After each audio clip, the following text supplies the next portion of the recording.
Doutor, como anda a cirurgia plástica no Brasil?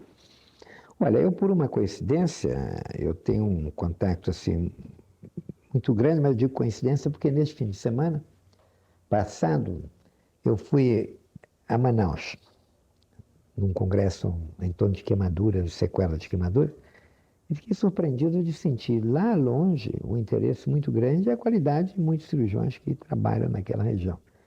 Alguns que tivemos a satisfação de ter colaborado, outros junto com nosso colega Dr. Cláudio. Mas, na realidade, nós sentimos uma coisa curiosa, que se Manaus é tão distante, e eu amanhã eu vou ao Rio Grande, dentro de um outro convênio. E em mais ou menos uma semana, menos, eu cheguei agora de viajar de um outro congresso fora do Brasil, em 5 dias eu estou tendo um contato com toda a cirurgia aqui em Brasília, que é o centro. A minha impressão, quando eu estava fazendo essa demonstração cirúrgica, conversando com os colegas e tudo mais, foi da melhor qualidade de cirurgia. E, aliás, eu já conheço muito, não só o DAIA, como também outros colegas de Brasília, e o nível de cirurgia aqui, de medicina, sempre foi muito bom. E eu acho que não poderia deixar de ser, porque aqui é uma cidade, evidentemente, em que profissionais que vieram para Brasília, inicialmente, vieram com entusiasmo, com espírito de pioneirismo, e a cidade evoluiu também junto com eles.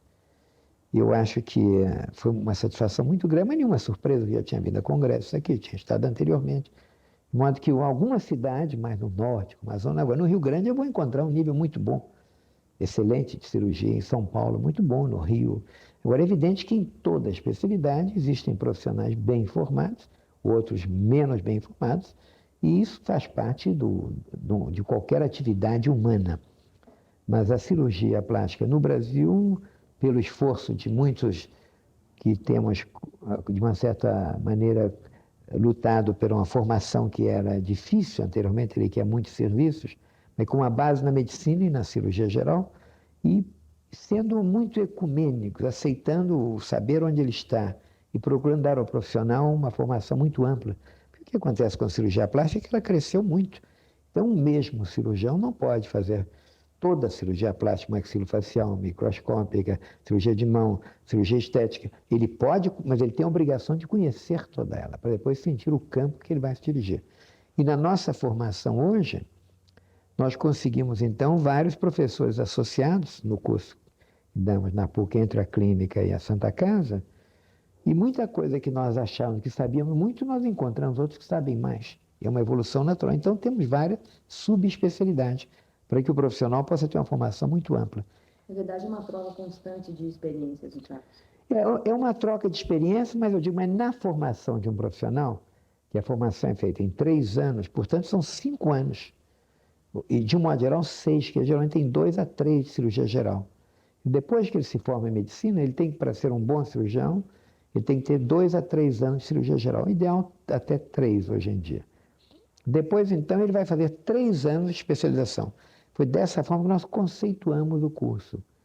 E já tem mais de 20 anos, eu não digo quando tem muito mais, que nós levamos isso adiante e com a satisfação enorme, como aqui encontramos colega como da encontramos outro, agora vamos ao Rio Grande, e colegas que nós tivemos a satisfação de dar um conceito de cirurgia. Mas esse conceito hoje, eles estão dando a outros.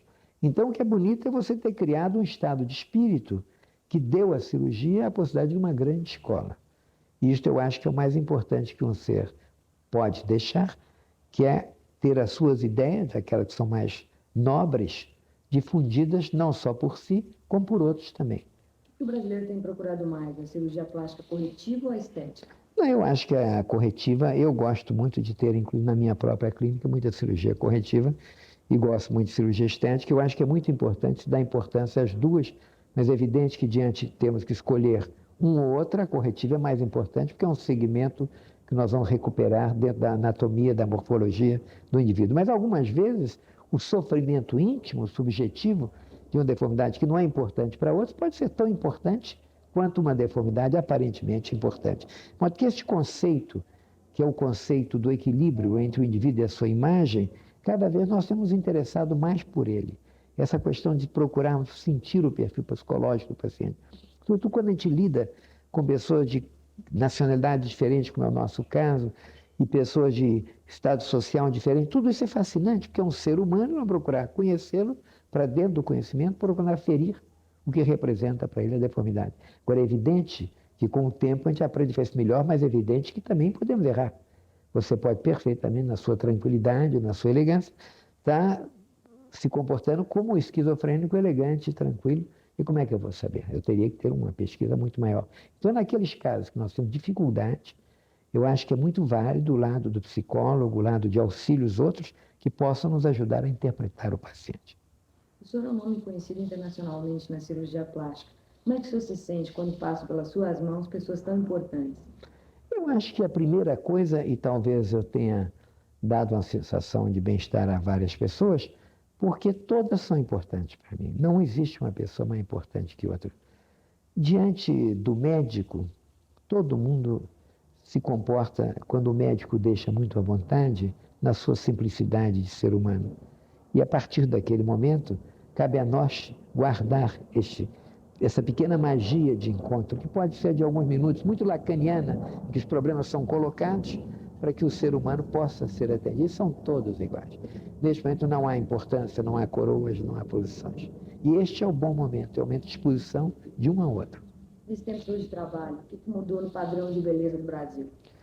Eu nunca acreditei muito em padrões de beleza. O padrão de beleza, mesmo na estatuária grega, é um figmento de imaginação, obrigado na época à rigidez que os escultores tinham que ter certos parâmetros e tinham que seguir certas formas dentro de todo um módulo que a repetição do módulo, evidentemente, representaria o cânone de beleza da época.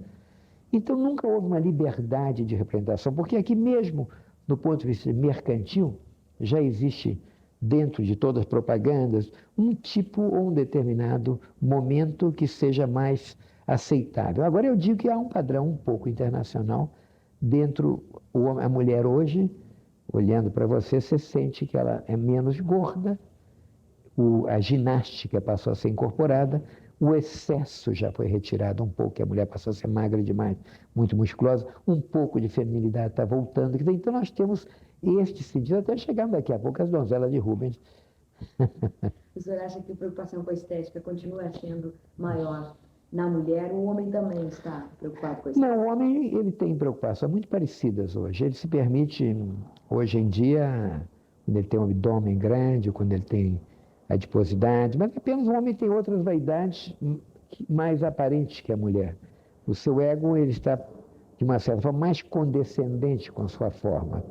Mas todas as vezes que ele não for muito condescendente, ele pode, e hoje em dia ele procura muito, eu opero muito homem, muitos casais, que é uma coisa muito bonita, e isso é muito interessante porque é uma etapa da vida, então preparar uma pessoa da juventude à maturidade é muito bonito quando você ajuda isso com uma simples cirurgia, que tem um toque, muitas vezes, maior do que a parte só técnica, desde que bem indicado. Mas se aquela pessoa que a gente procurar estiver desestruturada de tal forma no seu estado anímico e dando à cirurgia uma responsabilidade muito maior do que ela possa ter, é evidente que não vamos ter um paciente infeliz. Vamos ter um paciente infeliz, porque nós estamos operando alguém que esperava da cirurgia muito mais que ela poderia dar. Então é importante sentirmos o paciente um pouco, e esta indicação cirúrgica vai vir um pouco para cada paciente. É por isso que a cirurgia estética tem um lado bastante individual. A cirurgia plástica, ela continua sendo cara, está longe das pessoas com menor poder aquisitivo? Eu acho que o fato de existirem vários cirurgiões plásticos, mais jovens, mais velhos, é como em qualquer outra especialidade, aos poucos. Então é natural que certos cirurgiões possam cobrar mais ou menos, porque querem reduzir já um pouco a sua clientela, ou limitá-la, e outros mais jovens. Então é um campo muito grande na cirurgia plástica, que ela ficou uma especialidade cirúrgica como qualquer outra. Mas eu acho que deve haver uma certa adequação de condicionamento dentro dos hospitais para atender, e nós temos na 38ª este lado na Santa Casa de colocarmos, é evidente que temos uma espera maior para a cirurgia estética que é reparadora, mas damos importância à estética também. É preciso equacionar tudo isso com harmonia. O senhor mantém a sua clínica, mas também faz esse atendimento até gratuito? Da Santa Casa é gratuita, mas é mais importante porque é onde temos a nossa escola, onde todos os médicos que fazem treinamento, quando chegam no 3º ano, que já são jovens cirurgiões, sobre a nossa orientação, digo minha, meus professores associados, eles podem ajudar uma parte da população, porque ninguém pode operar toda uma população. Daí você treinar adequadamente várias pessoas é uma causa social muito digna. Mas temos o lúdico.